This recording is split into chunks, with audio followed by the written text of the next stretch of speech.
Welcome to Discover Talent Presents, folks. Are you confused between data roles like business analyst, data analyst, scientist, machine learning, or a Gen AI engineer?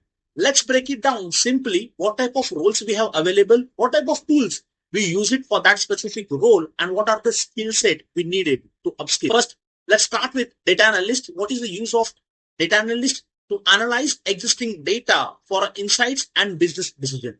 Data scientist builds predictive model using a statistics and machine learning.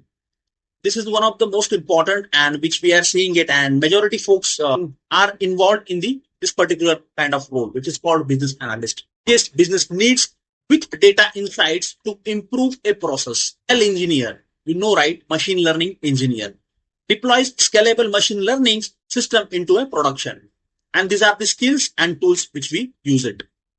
And last but not the least, which is the most important, Gen AI Engineer, which builds generative apps like chatbots, content tools, and assistants. So let's have a quick recap the roles we have discussed so far. Correct? Data analyst, it's for insights. Data scientist for a prediction. Business analyst for a strategy. ML engineer for production. And Gen AI engineer is for creativity with AI. So which career role are you aiming for? Comment below in the YouTube section, and don't forget to follow us. Thanks for watching. Have a great day ahead.